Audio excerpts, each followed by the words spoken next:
قرآن كريم محفوظ والمؤمن اللي يفوز يشفع له في البلوى.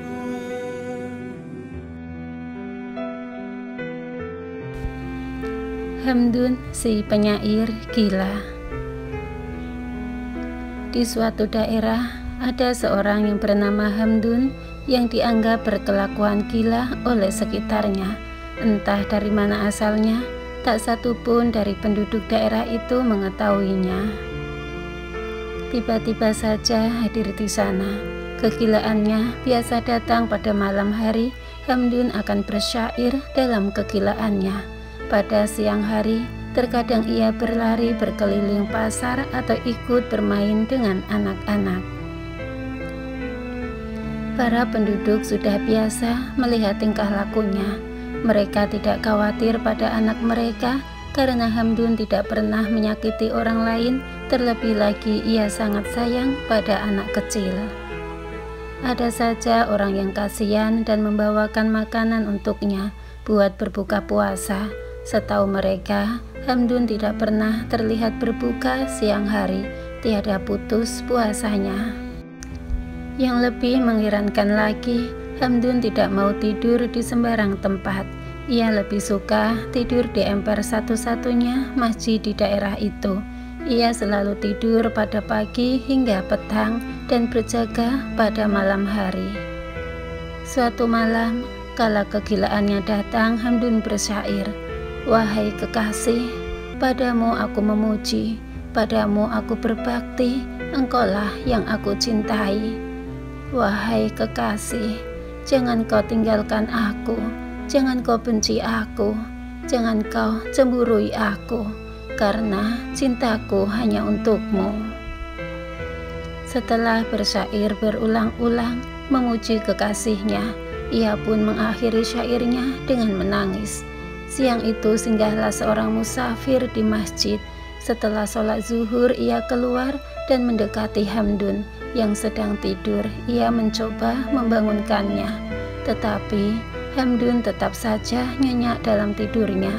"Wahai Tuan yang sedang tidur, tidakkah engkau ingin melaksanakan sholat zuhur? Janganlah engkau lewatkan waktu sholatmu dengan tidur panjangmu," kata musafir itu sambil terus membangunkan Hamdun.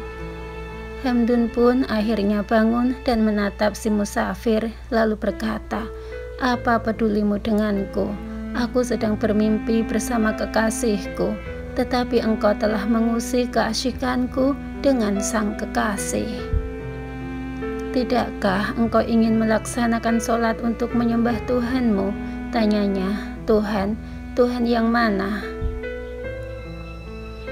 "Aku tidak menyembah Tuhan, tiada sedikit pun kusimpan kata Tuhan dalam hatiku. Tiada Tuhan, tiada Tuhan," jawabnya. "Masya Allah, mengapa kau berkata seperti itu?" Tanyanya lagi pada Hamdun. "Aku hanya memuja sang kekasih dan tiada tempat untuk Tuhan di hatiku," tekannya dalam jawaban. "Apakah agamamu, wahai Tuan yang tidak bertuhan?" tanya sang musafir sedikit geram. Karena tidak percayanya sang musafir akan perkataan Hamdun. Aku tidak beragama, aku hanya bercinta kasih." "Lalu apa agamamu?" kata Hamdun balik bertanya. "Tidakkah engkau lihat aku berada dalam masjid?" "Tentunya aku adalah seorang muslim." Jelas musafir masih dalam kebingungan. "Bila engkau muslim, aku ingin bertanya, di manakah Tuhanmu berada, wahai orang yang banyak tanya?" Pertanyaan Hamdun ini membuat si musafir tak dapat berkata-kata. Ia diam bagi seorang bisu, lalu pergi meninggalkan Hamdun. "Bah, engkau mengganggu tidurku saja, menyuruhku sholat, tetapi engkau sendiri tidak tahu di mana Tuhanmu berada," kata Hamdun sambil melanjutkan tidur siangnya. "Wahai kekasih, wahai kekasih, tidak kuat aku menahan kerinduan ini. Tiada sabar aku untuk berjumpa denganmu, tiada kuasa aku untuk menggapaimu. Wahai kekasih, wahai pujaan hati, kegilaanku akan dirimu semakin menjadi. Wahai kekasih, wahai dambaan hati, aku sebut selalu namamu dan kupatri dalam hatiku. Musafir yang tadi siang membangunkannya rupanya sedang mengamati dari kejauhan segala apa yang telah diperbuat Hamdun. Tidak percaya pada Hamdun yang syair-syairnya berisikan kalimat-kalimat cinta yang indah. Tidak percaya bahwa Hamdun adalah seorang yang gila karena rasa penasaran pada apa yang telah Hamdun perbuat tadi siang padanya. Ia pun berjalan mendekati Hamdun dan memberi salam. Assalamualaikum wahai Hamdun. Hamdun menoleh dan membalas salamnya. Waalaikumsalam. Sedang apakah engkau di sini seorang diri? Tanya musafir. Aku sedang memuji kekasihku, jawabnya. Apakah keperluanmu malam begini berada di sini? Aku sedang memperhatikanmu dari kejauhan, jelasnya. Tidak adakah pekerjaan yang bermanfaat bagimu selain memperhatikanku dalam bersyair? Tanya Hamdun lagi. Aku hanya berpikir tentang isi dari syair indah yang engkau dendangkan, wahai Hamdun, jawabnya. Mengapa engkau tidak sholat menyembah Tuhanmu? Tanya Hamdun sambil berdiri. Aku penasaran akan kata-katamu tadi siang yang membuat aku berpikir panjang dengan segala yang kau ucapkan. Maukah engkau memberiku penjelasan? Di mana Tuhan itu berada? Mohon musafir itu pada Hamdun.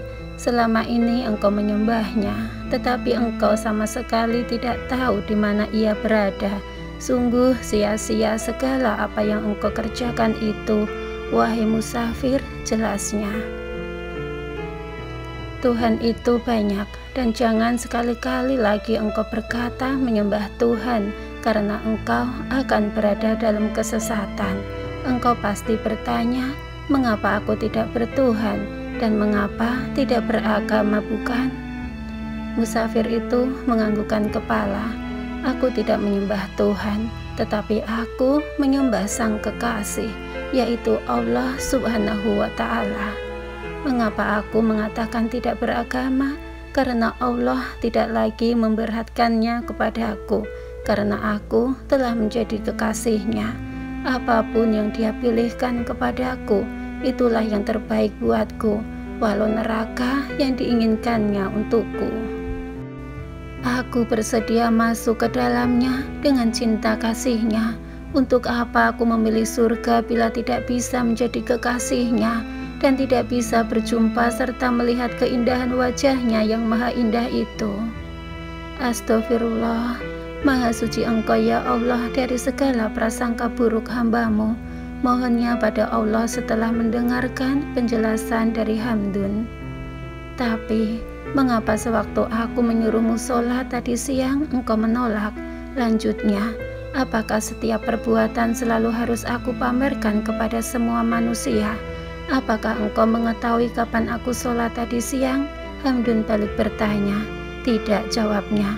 Sesungguhnya amal yang baik adalah bila tangan kanan bersedekah tidak diketahui oleh tangan kirinya.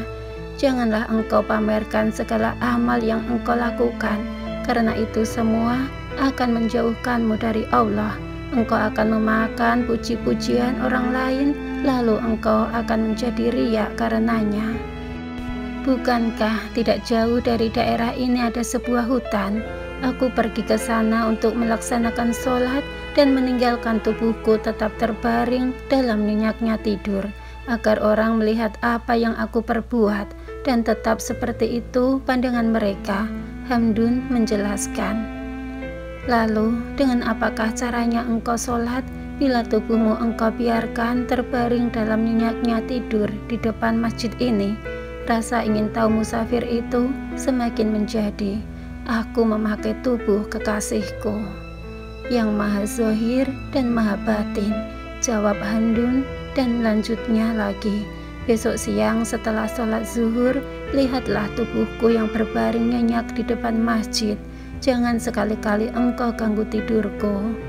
Lalu pergilah engkau ke hutan sana. Baiklah, aku akan menuruti perkataanmu. Musafir itu menyetujui permintaan Hamdun. Setelah memberi salam, ia pun pergi meninggalkan Hamdun yang mulai bersyair lagi. Keesokan harinya, setelah selesai sholat zuhur, musafir itu memperhatikan Hamdun yang sedang nyenyak dalam tidurnya, dan ia pun bergegas pergi menuju hutan yang dimaksud Hamdun semalam. Ia mencari-cari di mana Hamdun berada. Musafir itu sempat terkejut ketika mendapati Hamdun sedang melaksanakan sholat zuhur di bawah teduhnya sebuah pohon tinggi. Ia menunggu hingga selesai Hamdun sholat zuhur. Setelah salam dan berdoa, Hamdun mendekati musafir yang sejak tadi dalam kebingungan. Wahai Hamdun, aku tidak mengerti apa yang sedang engkau lakukan. Aku dapati tubuhmu terbaring dalam tidur nyenyak di depan masjid, dan aku di sini mendapati pula engkau yang berteduh melaksanakan sholat. Padahal engkau katakan semalam bahwa engkau pergi ke sini dengan memakai tubuh kekasihmu. Jelasnya masih belum sadar dari kebingungannya. Wahai anak muda, apakah engkau ragu akan kekuasaan Allah? Tanya Hamdun. Musafir itu menggelengkan kepala. Allah berkuasa pada semua orang pilihannya. Tiada mustahil segala apa yang dia perbuat. Mata yang engkau punyai itu adalah mata kasar. Bila engkau mempunyai mata halus, niscaya engkau tiada mendapati aku di sana. Itu hanyalah bayanganku saja.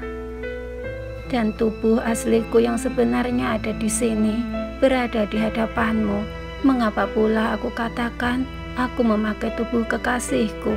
Karena bila engkau melihat pada awal kejadian bahwa sebenarnya tubuh ini hanya mendindingi kenyataan sebenarnya.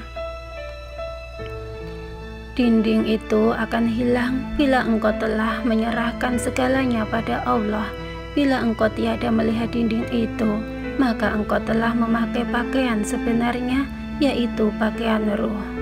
Tetapi aku tidak bisa menjelaskannya padamu tentang segala sesuatu mengenai ruh, karena ruh itu adalah urusan Allah.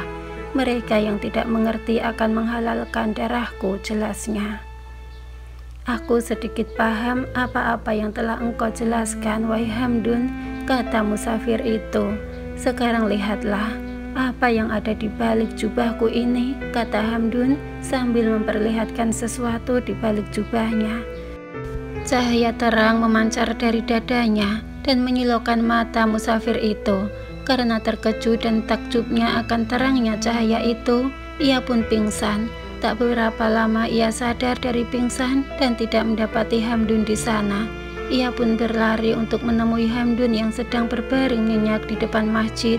Sesampainya di sana, ia membuka selimut yang menutupi tubuh Hamdun. Betapa terkejutnya lagi ia karena di balik selimut itu hanya didapati tumpukan-tumpukan batu. Masya Allah, Maha Suci Engkau ya Allah, panjatnya dalam keheranan. Ya Allah, siapakah Hamdun itu sebenarnya? Siapakah orang yang misterius ini? Siapakah seorang penyair gila ini?